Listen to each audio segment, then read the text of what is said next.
Біздің балаларымыз әртүрлі, енді кейбіреулердің өзінің проблемалары туралы айтқысы келмейді.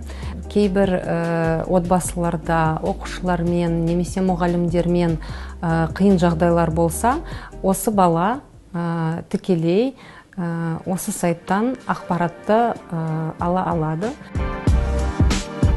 Ішінде жақсы информациялар бар. Тағы бір артықшылығы оның, мысалға ол дейтін анонимні, мысалға бала да, ол ата-анасы да оған анонимні жазып, одан өзінің сұрағына жауап ала алады. Қарап отырсақ, бұл QR-код өте ыңғайлы жерде орналасқан, яғни кішкентай бала өзінің телефонын алып келіп, QR-кодты енгізіп, сайтқа кіре алады. Сол сияқты ересек адам да келіп, жаңағы сайтқа кіріп, мазалаған сұрақтарына жауап алады.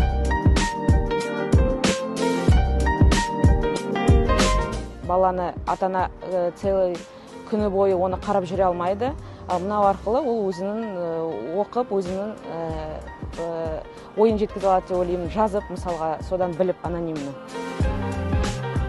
QR-код тақташылар, олар біздің барлық республикамыздың мектептерге таратылады. Соның ішінде ауылда болған балалардың да мүмкіндіктері бар. Және де біздің министрлік осы QR-код арқылы мониторинг жүргізеді. Балалардың жағдайлары қандай, мәселелері қандай, осы статистиканы, аналитиканы біз жүргіземіз.